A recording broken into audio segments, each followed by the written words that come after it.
And welcome to another episode of the Rams Review podcast. Today joining us, as always, Corey. Corey, hello. Jason, how you doing? I'm very well, thank you. And joining us today, a special guest basing all about pre-season and sports science and nutrition. Matt, great to have you along, Matt. How are we? I'm good, thank you. Nice to be with you both. So, yeah, appreciate you being on, Matt. Thanks for taking the time and chatting with us about this. It's kind of interesting field, I would say, right, Jason? Yeah, I mean, unfortunately, as you may well tell, I'm not one for normal fitness and nutrition. So I might even get a few pointers out of this. It's all going to change, yeah. Yeah, fingers crossed. Fingers crossed. But of course, as we are going to tie it into obviously football but other sports as well, and sports science in general. First of all, Matt, obviously, as we've just been mentioning off air, sports science, certainly in this country, pretty unknown terminology. It's probably been in the game over here, but it was probably under something else. Yeah. But of course, with a short turnaround in football this season, pre-season probably kicking off in the next 2 weeks, and obviously you've worked in that and various other sports. Sports science in a nutshell. It's the way that the game's going, isn't it? It's a lot more about stats and keeping that kind of information. What kind of obviously, if it didn't make a difference, it wouldn't happen. Basing it on, maybe something that you would have done 10, 15 years ago. What kind of extra would you, percentage wise, if you can give that? What do you think all this kind of has made improve? That's a great question. I think that it's made a big difference. But to say we don't want every football fan listening to turn off. So I wouldn't want anybody to think that it's necessarily just about the stats. It's really been proven this to make a better product. So when we're all excited, and the football we see now is fantastic. Really, in many cases, it's more sort of high octane and more energetic than ever. Certainly at the top level, and it's creeping down to the championship and the leagues below as well. So this sort of product that we're all engulfed by and we love, it has been sort of improved by this. So I sometimes we think we get a bad press as sports scientists, dietitians, whatever, in terms of being in the game, if you like. But actually, it is there to improve things. And really, most of us, certainly me, we're massive football fans ourselves. So it's difficult to put an exact number on it. But I was watching something the other day, and it was talking about, the calories, because nowadays you see these players, don't you, wearing these sort of little vests, and they're usually monitoring things like your heart rate or the distance covered, the calories burned. And if you look at the calories burned by a footballer sort of 15, 20 years ago, it might be around 1,000 calories per match. Whereas now some players, are burning up to 2,000 calories a match. So it shows you that there's a massive difference in terms of what's required energy-wise to be a footballer. You've got to get up and down that pitch, whereas perhaps a few years ago it was a little bit more back to front, perhaps a little bit less athleticism involved. So that's what I would say, but it's better for it. I mean, some of the games have been so exciting. End-to-end football is what we want, and actually I think football is massive entertainment now as well, isn't it?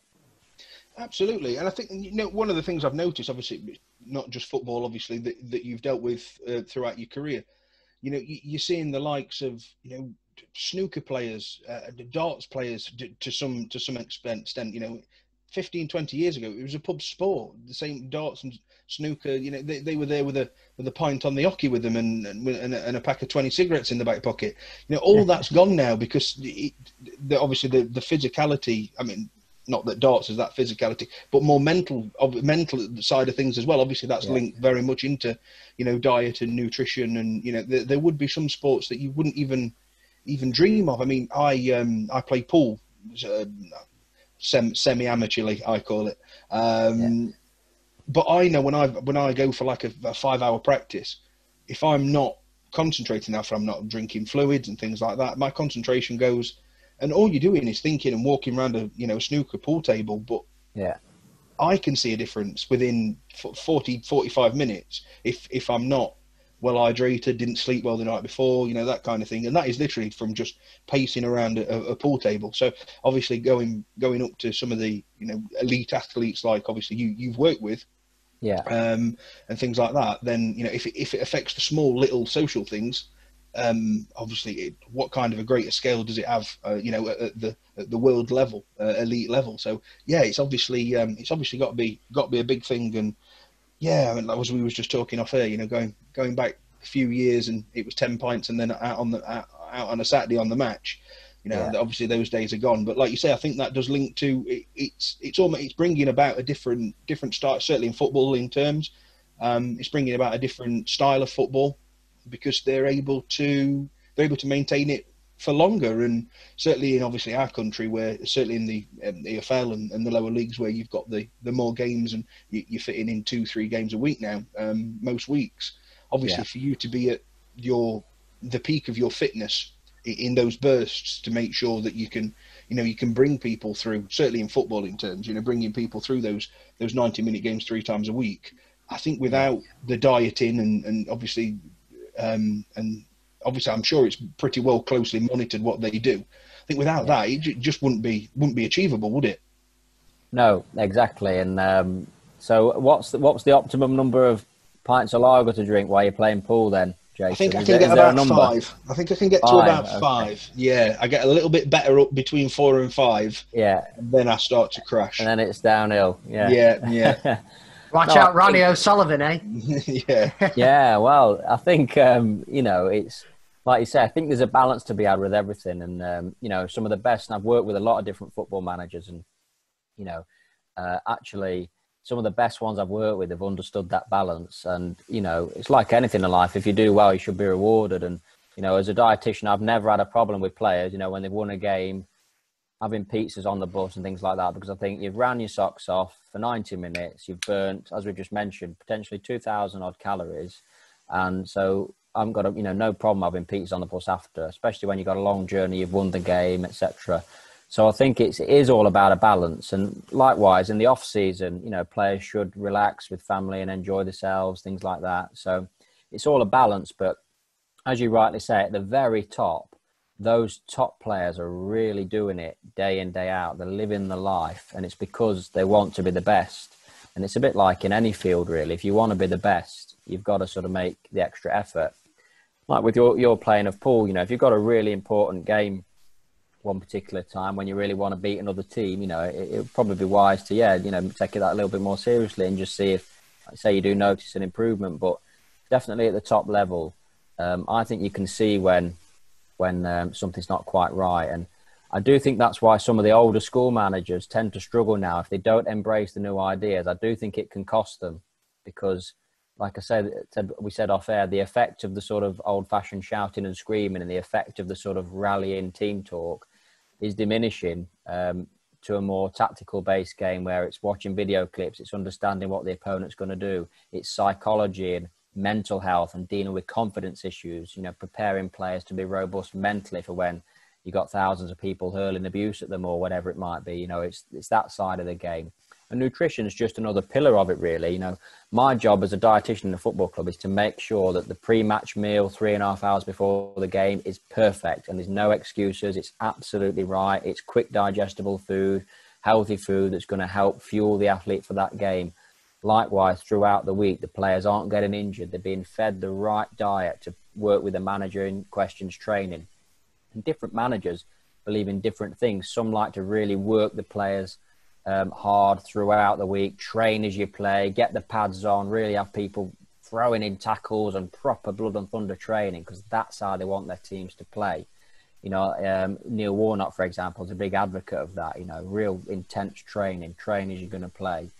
Whereas other managers perhaps sometimes, you know, like to periodise the training a bit more. They might do different things on different days. Some days might be a bit easygoing, more tactical, trying to stop any injuries. So you've got to work with your individual club. And I've had to adapt to different managers that I've had. You know, Keith Curl, very different manager to Paul Ince, very different again to Martin Allen.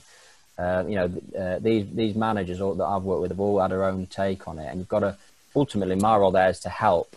And actually, if we can do that just by the food we eat, then why wouldn't we do it? So, Matt, you know, you just mentioned you've worked under several different managers, and obviously, you know, we met about a decade ago, and you were one of the trendsetters in this field. So how is it when you're you're an employee of the club, not necessarily the manager. New manager comes in.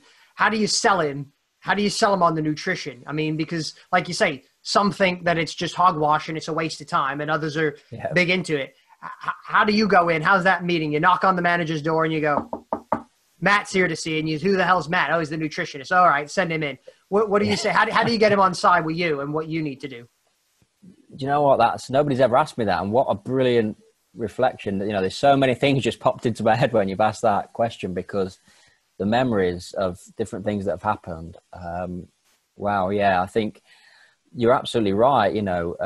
These days, because I sort of do more of my own stuff, I'm probably working more for the managers. But you're right. When you and I met back in sort of Notts County times a few years ago, I mean, I was literally an employee of the club, and I was doing different things for the club with the women's team, the men's team, the academy, the youth team. So I was definitely a club community liaison officer. Yeah. And, like I say, we were taking players to schools, and players were talking about teaching primary school kids what to eat. And I was involved in all that. And yeah, I lived and breathed being a Notts fan as well, the club.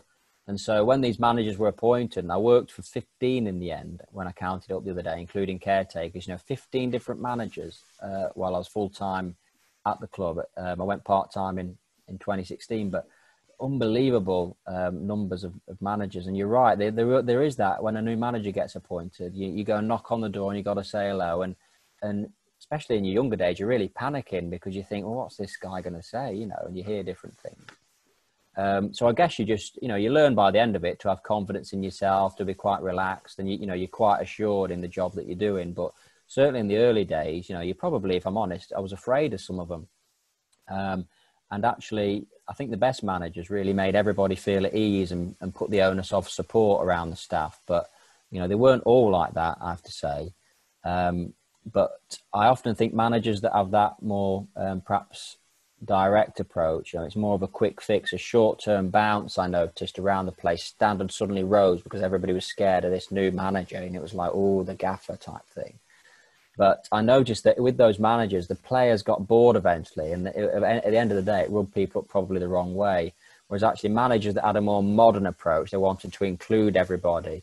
The manager would ask each area, the physio, what do we need to do in terms of physiotherapy? They were more head coaches, if you like, that were really wanting to listen to everybody around the club. They ended up doing better over the longer term, I noticed. And I guess that's because I suppose a real leader, just in my opinion, takes people with them. Whereas I think a sort of a manager, if you like, a real old, perhaps an older school type model, or more of an autocrat sort of like, they're more demanding that people come with them. And I just think long term, you don't stay at a club as long as people like Eddie Howe stayed at Bournemouth and things like that up until recently by being an autocrat. He must, I've never met Eddie Howe actually, but he must be in the mould of somebody that takes people with him. And the best managers I work for, like say Keith Curley, achieved the all-time greatest unbeaten record over a year at Notts County. And when I first went to Notts, Sven was the director of football. What a lovely man. You think Sven, wow, I'm going to meet Sven-Goran Eriksson, and you're sort of panicking. But the loveliest guy, the nicest guy you could meet, and you just think there's somebody that's took people with him. Despite all the media stories and stuff, what a lovely, thoughtful guy he was. And the club won League Two that season. Won the league in 2010 with Kasper Schmeichel in goal, and again, and he was a very dedicated athlete. That's no surprise where he's ended up.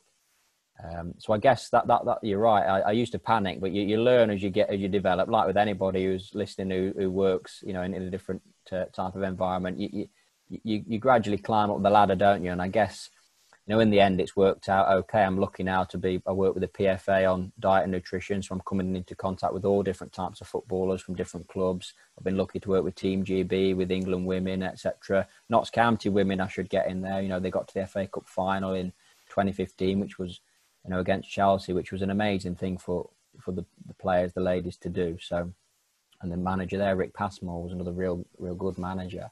So I guess it's different characters, and sometimes you need different ones for different situations. But I kind of think you've got to take people with you now. And actually, why wouldn't you really? Because football's a difficult thing, and you want to make friends, not enemies. And then Matt, that's based on your experiences football wise, shift slightly away from football just for 5 minutes. Obviously, the other bits and pieces that you have been involved with, Team GB, things like that. How are they on track with football? Is it a similar line? Is it slightly different? Because obviously an athlete's not, I appreciate their training obviously for years. I appreciate that, but obviously the competition style of football and obviously certainly athletics is that a little bit different? Is everything kind of on the same line in terms of how much sports science, dieting, nutrition, and everything goes into individual sports? Or is it obviously different sports are slightly different on the line? Yeah, there's slight differences. To be honest, I mean, with me being such a football fan, I can't get quite as passionate and excited about anything else that you would football. But the other areas where I've done bits of work, I suppose I've re-educated myself on like I was working with Natalie Blake, who's a Paralympic weightlifter, and I had to really educate myself on weightlifting and what they do at the Olympics, and and acquaint myself with it. And I suppose that was interesting. But you're right, really, it's doing the same thing everywhere. Really, it's trying to get that positive, enthusiastic environment going where we see it as a positive thing. That actually, if we organise ourselves, if we learn how to cook, if we understand how to read a food label, if we know the time to eat that's best for our body, all these basic things, really, if we can get all that right with whatever the athlete is in whatever sport, we hope we can get them some little gains. And it's a real nice moment when somebody says, do you know what? I did this week, and then on the weekend when I was in competition, I got my personal best, whether it's my fastest running time or lifting my biggest weight, or when somebody says to you that they've just made a few changes that you suggested and they're really getting excited about how they're fueling the body, and actually they're noticing that they feel better mindfully, they feel mentally better, if you like.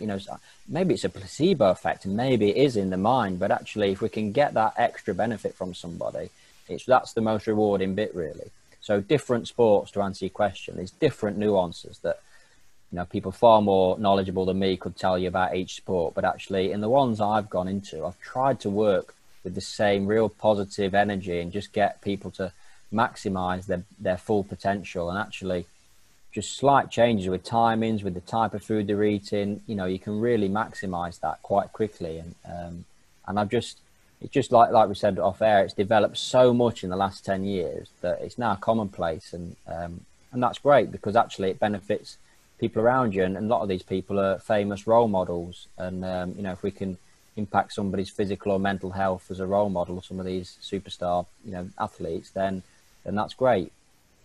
Can you see sports, obviously across the board? I appreciate there's certain ones that you do deal in, but obviously, like you mentioned there, so a power lifter, for instance, is obviously going to probably have a slightly different diet to what a footballer would, or a long distance runner, or that kind of thing. But I'm guessing, obviously, like you said, something you said earlier, it's kind of like that base level. Start with that base level, and then obviously you're going to have the peaks and troughs dependent on what it actually is, your discipline actually is in terms of sport. Obviously, when it comes to the dietary requirements, somebody like a power lifter who's obviously, it's plenty of protein, obviously, and that kind of thing. Sometimes, obviously, when you're writing or discussing dietary requirements for that kind of thing, how difficult can it be, and how difficult is it to not be too repetitive in terms of the foods that they give? Because I mean, I've watched clips before, and for the life of me I can't remember who it was at the moment, but it was in fact I think it was Tyson Fury who did a documentary when he came back, obviously from his amazing. Hats off to him. I mean, I wish I could do something like that, but he was saying that one of the things that he found that made it easy, he obviously got a dietitian in, and it was just how different, with probably the same core ingredients, that they could make meals so it didn't get boring. Because one of the things he had said previously, his training camps, it was always kind of the same foods, and it got really difficult for him personally to keep on an even keel with it and an even track. So talk a little bit about the dietary side of things. I mean, Tyson Fury is probably the best example of the last sort of couple of years, really. I mean, that is amazing to lose, 10, 11 stone.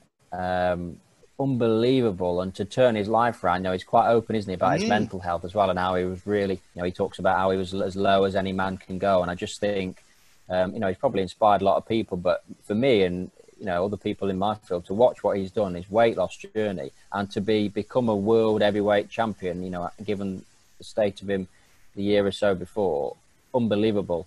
And you're right, it's that you've got to get that buy-in and that belief. And I know because I've followed I think I watched the same documentary you mentioned. He was talking on there about how he likes his spicy food. He likes it to be hot. And they were preparing him like salmon and lentils, but they were adding some extra hot sauce to it and paprika and chilies, things like that. So it just turns something that perhaps he wouldn't normally like into something that he does like. And to be honest, that's the secret. So we use loads of seasoning in our food. We use loads of flavors. We work with the player and sort of say, well, what do you like? To be honest, these days, there's a lot of plant-based dieting going on. A lot of people, that are vegans, and players want to go down that road, and that's absolutely fine as well. I always say, be comfortable in your own skin. Try and be comfortable in what you want to do. So you've not got to conform. Not everybody's got to walk around with the protein shakes, although, of course, they do have their place. But some people are now more confident in taking their own decisions, and actually if they do want to eat a certain type of diet, or they like the food hot, or they don't like hot food, or they don't want to eat meat, or they want to eat protein, you have to find a way of meeting their athletic requirements through what they want. Because my big thing is there's no one size fits all, and actually if you're telling the person, they're going to do it for about a fortnight and then get bored. Whereas we need somebody, especially a footballer, to do it throughout the season if we're going to get results. And ultimately, it's a results-based industry. If you don't get the results, then people get the sack. It's sort of crude, isn't it? But that's what happens. And these days it happens quite quickly. So you got to get that consistency. And even with my own area, I take it really seriously with the guys. And while we have a good laugh, it's about what can we do to maximise your performance. So in a roundabout way, answering your question, I can waffle an awful lot, as you're realising. But so can we. It tends to be a very high protein, high carbohydrate type diet for a footballer. Whereas for somebody like a power lifter or a boxer, a lot of the time where it's shorter, sharper work, there'll be that more focus on muscle building, if you like. So it's probably an incredibly high protein diet. But, they're also burning a lot of energy. So, you will need to have some good quality carbohydrates and good quality fats in there as well. I often talk about fat not being a dirty word. Actually, fat's a really good nutrient. And there's lots of really good sources of fat. You think about things like olive oil, avocado, lean meat, oily fish, the type of food some of the food we've mentioned, nuts and seeds. These are great sources of omega-3 type fats. And that's been shown to be protective for the heart, protective for the body. So it's just choosing the right type of fat. And obviously we'd probably rather avoid processed, hydrogenated type fats that we find in, highly processed food. But you can usually tell that when you look at the back of a packet. If you're buying something in a packet, it's probably been processed. And especially if on the back of the packet, the ingredients list is like a long essay, then that's really what we want to try and avoid. Just try and cook with real food where possible. So Matt, the average Joe, and I know all three of us are probably average like Joes. Yeah. We might not want to admit that we're average Joes, but we are. What should our diet look like? Obviously, we want to go less processed. But like for someone like me, I didn't necessarily eat a lot of fruits and vegetables for a large swath of my life. I still wonder why I'm even alive, or I'm as tall as I am, but I didn't get stunted growth and stuff. But what can we do on a daily basis? And let's just say we don't necessarily want to change our diet completely, because again, you want us to be comfortable in our own skin. I like pizzas. I like burgers. I like Viennese whirls, as Jason and myself was discussing. Jason likes his 4 or 5, 6 pints while he's doing billiards. So what marginal changes can we make that we're not doing that could make a massive impact? Yeah, no, you make a great point. There's no point telling somebody to make massive change. You've got to drip feed it. And actually, you might surprise yourself. It's a bit like anything. If you have a little go and a little dabble and you suddenly feel better, then you might make another change, and that might lead to the next change. So I think it's a stepwise approach. But I think hydration, as Corey's sort of taken a huge swig out of his water bottle there. I think that's prompted me to mention that, because you definitely notice hydration as being one of the real quick things you can affect. Most people, most average Joes, as you said, we're actually dehydrated if you look at the evidence. And we're probably that wrapped up in our own, our own family life, kids' lives, what we're doing, work, everything else. We're forgetting sometimes about one of the main parts of living and self-care is that we drink and we hydrate ourselves. And so just drinking the recommended amounts of 4 pints, 2 litres, or 8 half glasses, whatever you want to call it, per day, keeping ourselves hydrated. If we're feeling thirsty and a bit of a dry mouth, that's usually too late. So just remembering to drink when we wake up, to have a drink of something before bed, just drinks throughout the day, it can make a massive difference just to our daily, our lack of headaches, our work life. Most headaches, and when we tend to reach for, or some people tend to reach for, paracetamol or Nurofen or whatever, actually it's just a bit of dehydration, and we could all do something there. You'd be surprised, a number of footballers, we used to do random urine testing on footballers, and they never knew when we were going to do it, so they couldn't cheat it. And you'd be surprised at the number of professional footballers that would come out as dehydrated on those tests. And again, it's often for perfectly innocent reasons, like, they've dropped their kids off at school, then they've raced over to the training ground, then they've had a problem with something, then they've had to, they're juggling lots of things. They're normal people at the end of the day. And although we expect high standards of them, they can forget too. So it's just about pointing it out to them, and like to member of the public, just maybe think about how we hydrate ourselves, and maybe plenty of water, even orange squash, blackcurrant, that's absolutely fine. Tea and coffee and green tea and things, they're great ways to hydrate as well. So it's just perhaps thinking about our hydration, and little crude things like looking at the colour of our urine when we do nip for a pee and things like that, or thinking, hang on a minute, have I been for a pee today? Or things like that. That would be a strong indication that you're really dehydrated, and it is worth doing something about. I know I've heard people also, they set their phone alarm for every hour or something to remind them to take a drink, or I know there's apps out there that you can do that as well. So your phone buzzes and you go, Christ, I've got another text. Oh, okay, have a drink. And sometimes that's a fun way to do it as well. So I know one of the impacts, and this kind of leads me into my next one, you just mentioned it. You talked about sometimes when you get dehydrated, you kind of get in a brain fog and everything like that. And that kind of leads me into my next question. It's the era of coronavirus. We're all working, mostly we're working from home. A lot of people, I know obviously you guys in the UK have been locked down for a long period of time. We've had the same kind of, but not necessarily as strict restrictions of what you guys have had, but everyone's kind of living in this isolated kind of world now. So what can we do to build our mental resiliency and our mental strength during this time? Because obviously we're not seeing our friends as much as we want to do. I'm not able to go out and play my six-a-side football on a Friday night with my mates. What can we do to build that mental resiliency? Because, sometimes things, even little things now, the little ankle biters tend to sometimes cascade into an avalanche and can lead you to, frustration or various different things like that. So what can we do to build that mental strength, that mental resilience?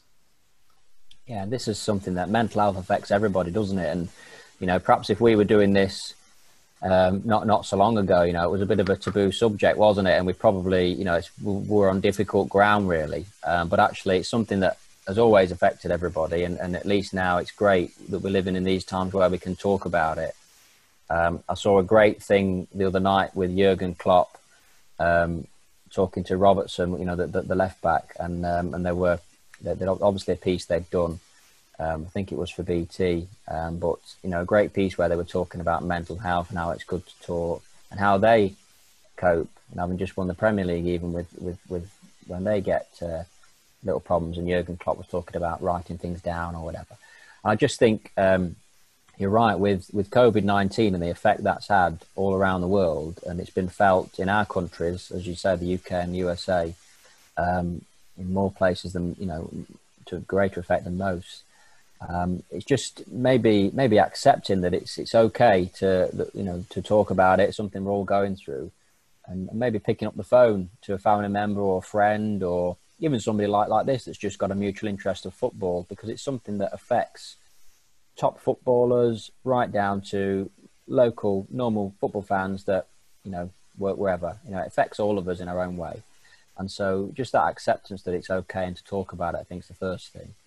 And then secondly, the sort of thing you do with an athlete in this sort of area is you exactly that really, you know, you'd encourage them to talk about it, to write things down, to perhaps try and notice, is it first thing in the morning? Is it that struggle of getting things together, getting organised, starting the day?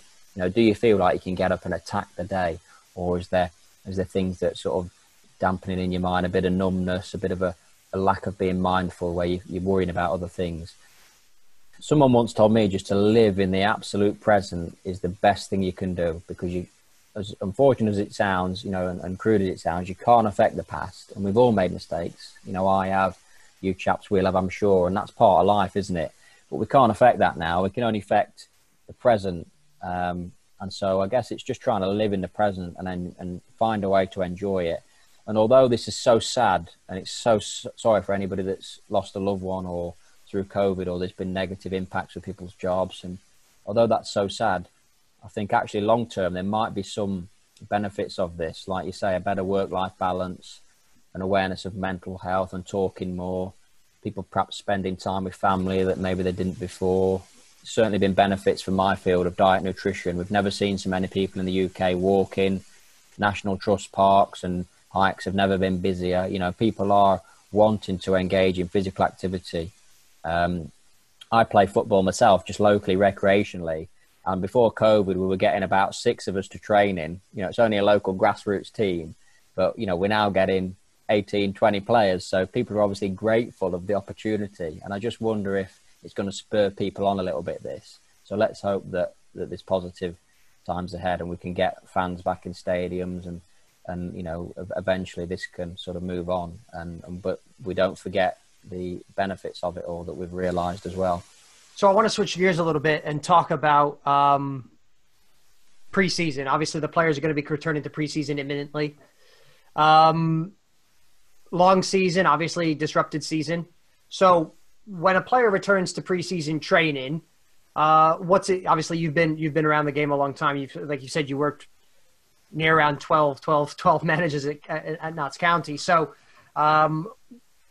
what does the player's diet change? What's the first week or so back? Obviously it's a lot of testing, a lot of active recovery, which I want to touch on and everything like that. What's it like for a player when they return? There's a big change these days. Players come back in really good shape. So I know that a few years ago, the players would be tested on the last day before the previous season ended, and then they'd be tested again on the first day back. And that tends to still happen. But where you used to see these big changes, and it used to be, you know, a fine for every stone somebody was overweight, it was a week's wages or something like that, you know, that managers would put in place, and they'd really try and make sure the players didn't come back out of shape, because there was such a strong reputation of players years ago, perhaps coming back quite a bit heavier, shall we say, and things. And I think pre-season for the first couple of weeks used to be quite heavily based on running and, you know, just really getting some of that off. Whereas it's really developed now, and you'll tend to see, you know, it's no longer, you know, a rare thing. In fact, it's the normal thing for the balls to be out on the first day back and players to be doing technical training even on the first day back. So players now tend to come back in really good shape. Unfortunately, that does mean if you don't come back in very good shape, you can stick out like a sore thumb, which is a bit, you know, which is a bit noticeable for everybody. So, but I think that spurs everybody on to look after themselves a bit more. So anyway, so now pre-season training, you tend to get straight back into the balls and technical coaching in the first couple of weeks. But it is also still what they call disguised running, a lot of it. So it's still doing that fitness work, but perhaps a little bit more disguised by using some technique. You know, it might be that there's a few sections of short passing, then some sprints, then some longer distance running. Then the physios and fitness coaches will be putting them through the paces in terms of dynamic stretches, you know, making sure that we're reducing injuries, but still getting that core work in to build up the engine, build up some running in the legs. Because ultimately, football is an endurance sport with lots of demands on the players, as we've sort of spoke about earlier. So you tend to build it up slowly through pre-season, but it's definitely hard going. But of course, if you've got a determined group and, you know, they're eating the right diet and we have all the correct monitoring in place, you know, the players wear heart rate belts, GPS, you know, it's all monitored. And actually, most managers now will go over to the sports science team and be sort of looking at, the amounts of work going on, and just sort of say, look, let me know when we've done enough today. And they'll allow the staff to manage their load so that the load doesn't get too great. And I guess ultimately it's about building for a good season. I always used to think that you do your work in pre-season and then you get your benefits during the season. So you're really trying to get the money in the bank, as they would say, in pre-season. So then you can spend it during the season and perhaps give a little bit more rest in between these lots of games that come thick and fast. I know what it was like when I was, I don't know if you knew this, Jason, but I played American football in college. Right. And I was always told that you wanted to make game day the easiest day of the week. So that's why you train hard during the week to make it easy. And to that point, Matt, active recovery is kind of this new buzz term that's kind of come around a lot. So how important is it, obviously, not only for a professional athlete, but also for, again, average Joes like us, to have an active recovery sometimes when you do when you're doing yard work, or you're lifting a heavy thing, or you run out and play football with your mates, or whatever. How important is the active recovery to overall physical fitness? Absolutely. And it's, in terms of how you recover from something like that is going to affect your performance next time, isn't it? So to achieve that consistency, you've got to have a really good recovery strategy in place. And actually, like I say, even for guys like us, at the end of the day, if we're doing something, we want to have the energy to do it again tomorrow, or want to be able to, do something even better tomorrow. Or if we've got, if Jason's got a big pool tournament coming up, or, whatever he's doing, you're probably going to look forward to it. And why not? Because, you might want to try and achieve things. And it's the same for the players. And the recovery side of it is so important now. And I always remember Colin Slater, MBE, who's covered Notts County on the radio for like 55 years. Wonderful reporter for BBC Radio Nottingham, Colin Slater. And he was interviewing Keith Kerr when he was Notts manager after Notts had just gone to Sheffield United and drew 1-1, but they were tipped to win the league, and it was a great point. And then we had this other big game on Tuesday night, and Colin asked Keith the question of, how are you going to get the guys recovered from that massive effort today now, ready for the big game on Tuesday night? And Keith, most managers would perhaps sort of skirt that question, but Keith really went into detail live on radio, and it was just a brilliant answer. And he said the work's already started. We've got the sports scientist, the dietitian, the physio. They're in the changing room now. They're working on the players. Everything's already started. As soon as that whistle was blown, we started the preparations for Tuesday. And him as a manager, he was already, he had the tactical preparation ready for the Tuesday night game, and it's that from as soon as you get that window of opportunity. So footballers need to refuel, they need to rehydrate, they need to replenish. They've lost a lot of fluid and electrolytes during the game. That needs to be replaced. They've broken down a lot of their muscle energy stores. They need to rehydrate that, reload that. So players will often eat a lot of. That's why pizzas are allowed on team buses and things after games, because it sometimes doesn't matter to a degree what calories you get in to a player that's just run the socks off after a game, especially if they've won. You just want them to get the calories on board, and if it's something they enjoy, even if it's a bit fast foody, it's just about getting the energy in. And actually their bodies are working 10 to the dozen still at that point. They digest it all so quickly. The worst thing you can do is not get enough calories in, because then the muscle demands won't be able to be achieved by the Tuesday. You'll end up with people having what looks like tired legs, or looks like they're not really trying. Actually, it's just that they're sort of a bit knackered, really, that their bodies have done too much. So you've done a lot of work. Obviously, you talked about the PFA, you talked about Team GB, you talked about Notts County, you've talked about, I know you're involved with Bingham Town Ladies, I believe, as well. Yeah. But I know you have a Derby connection, for Derby County. So talk us through who that Derby County connection is and what your experience was like with them. So Michael Johnson, he had a real impact on me, actually, because I was working one day at Notts County, and he said to me, come up to lunch with the players. He was the youth team manager at Notts County. This is around 2009. And I was all new to it then, and Notts County had Sven and this sort of Munto money that had come over from Dubai or whatever, and the club was going to go from League Two to the Premier League, and everybody was sort of riding on a crest of wave, really. And the team was fantastic, but I don't think the standards that were starting to come in then for the first team had filtered down to the sort of youth teams and things. So anyway, Michael Johnson He was a Notts County legend as well as being a Derby sort of legend, really. And I believe he's at Derby now as ambassador, as I understand it. He's back there doing things. And he's also coaching at England under 21s, I saw. Speak to him still reasonably, regularly. Big Notts County hero, brilliant player, brilliant centre-half for Notts County. And he came through locally, actually. He's from Clifton in Nottingham, and he came through locally.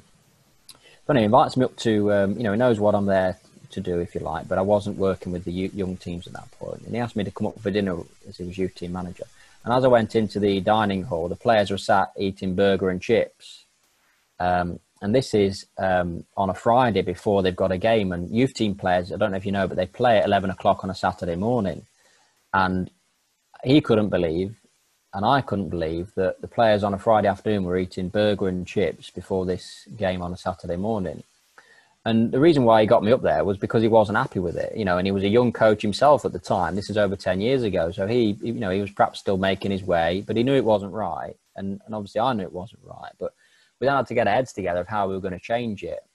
And I've kept in touch with him ever since. And he managed to really get me in terms of, he was my sort of passcode in the door really for the academy, and working with all those young players and families and trying to change the culture of the chefs at the club and to really affect things lower down, because I think there's a lot of focus on the top, the first team. That's all that matters sometimes. But actually, you build an environment and you build a culture and you produce better young English players by changing things at the young level, the academy level, from the start, building things up.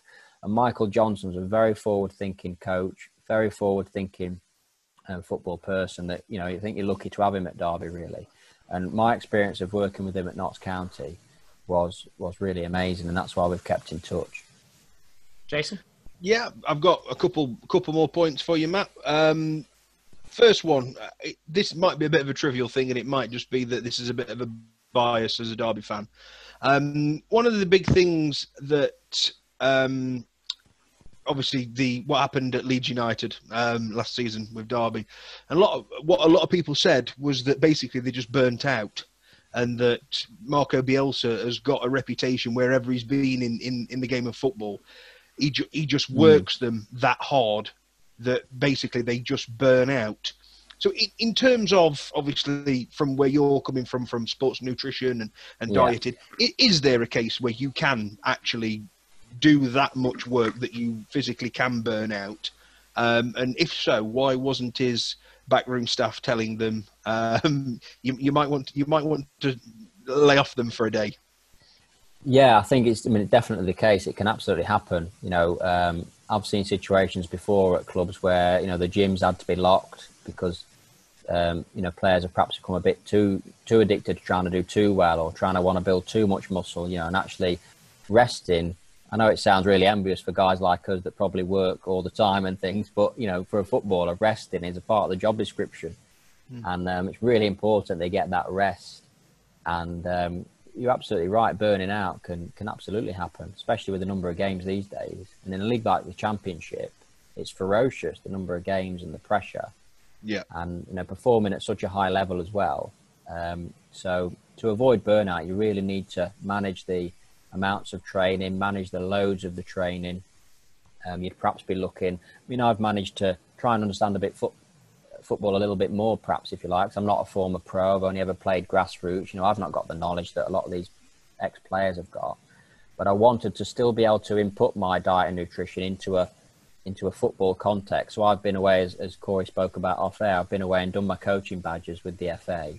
And when you're doing the UEFA B licence, for example, they're teaching you really about 11v11 football and the different demands. And it did allow me to apply the two and bring them together, really. So to avoid burnout, the sessions should really be tailored to where you are in the week, where you are with your next game, and work back from it. And like we've said, listening to people, listening to your staff. I don't know what happened at the clubs that you mentioned, really, but I'm sure the staff would have been shouting up. But it could have just been sometimes a desire to do too well. Sometimes players, there's a lot said about footballers, but most of the footballers I've worked with have been really honest guys, and women in the women's game, really honest people, actually, that just want to really do the best. And they're desperate sometimes to do well for themselves, for the fans, for the club. And sometimes that can go a bit too far. Maybe they're just trying a bit too hard. But to avoid burnout, you've got to get everything right. And the teams that do well often, They get everything right. They've got a good attitude. They're maximising every little, we call it the 1% rule, you know, trying to maximise every single percentage point. And actually, if you do that, it all adds up over a season, and you can go on and overachieve. And I think it's brilliant when teams overachieve. I really like that. Like we spoke about Sheffield United this year, a team with a small budget, great set of guys working really hard, maximising absolutely everything and leaving it all out on the pitch. And there's no way that they're cutting any corners. You know, they will be doing everything right to achieve what they've done, and they really deserve it. Yeah. Well, my final question for you, Matt, I'll then ask Corey if he's got any last questions, as we're vastly running out of time on this exciting episode. So focusing it onto the here and now today, lockdown obviously going on, pre-season is going to be very much shorter, we presume, and obviously the gap between the seasons is going to be not a lot. Two quick questions, quick fire questions for you, Matt. Obviously, the lockdown, when it came, how much did that 3-month break actually affect the final 9 games of the season, do you think? In terms of, obviously, you never knew when it was coming back. So obviously, the famous phrase was keep ticking over. But to what intensity do you just keep ticking over? Do you know what I mean? Are you coming back next week? Or are you coming back in 3 months' time? It was really, really difficult. And then one of the things that me and Corey spotted, certainly from a Derby's perspective, the first couple of games, it was, they played with a bit of purpose, a bit of, finesse. And then the tired legs syndrome came in, and they looked like they just ran out of steam.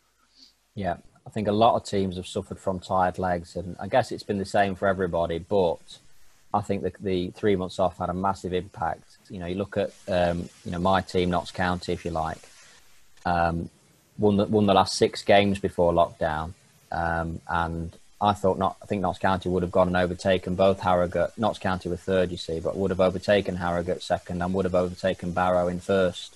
If they'd have been able to complete the season. So it definitely affected Notts in the sense of no proper game for 3 months and then went straight into a playoff semi-final. And actually played very well in that semi-final, got to the final. But I do think if they'd been able to finish the season that as it was, they were finishing strong. In terms of other clubs you mentioned, like Derby, there's no doubt, like I said, they've not come back. Although there's that initial impetus, they've not overall been able to come back with the same level of consistency. And I just think, let's say, ticking over is a very media-friendly phrase that lots of people have used, but really, it's been so difficult with isolation and trying to run sessions over video. It's very, very difficult to get motivated for that. It can't be the same. It can't be the same as on a training pitch, can it? No, there's no way that's happened, and it's massively affected things. And I guess the only positive we can say is in each league, it ultimately has been pretty much the same for everybody. So I guess in a way, it's fair, but it's definitely affected some teams. Hopefully it never happens again, so we can get back to proper football seasons soon and get on with it. But it's definitely affected things, hasn't it? Yeah.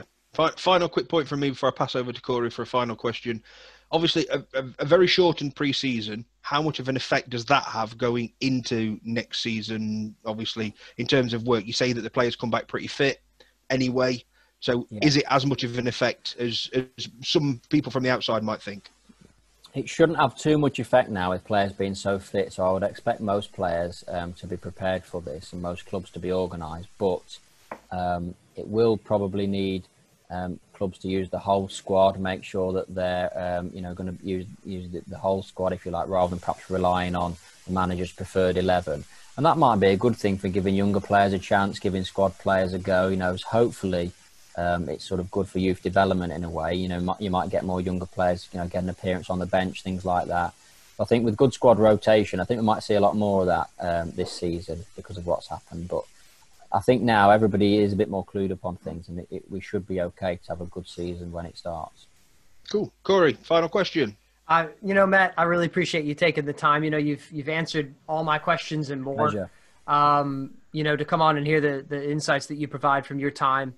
You've been around the game. You're still a relatively young man, but you've been around the game a long time. And like I said at the beginning, you're one of the trendsetters in this field. I know, to see your growth path from where you've been, 10 years ago when we first met, has been tremendous. And I don't mean that in a bad way. It's just been awesome to see a friend I consider you a friend, you know, to see how you've grown and developed. And it's just been really awesome. And I think, you know, you've provided a lot of cool insights, not only about the professional game and those kind of things, but also that we can take into our normal lives as well. And I know I've had like 5 drinks of water since you mentioned it, because all of a sudden I got the dry mouth, and I thought, yeah, I don't know whether it's because he's talking or because I'm dehydrated, but I'm just gonna boss this down me anyway. So, you know, I really appreciate you taking the time.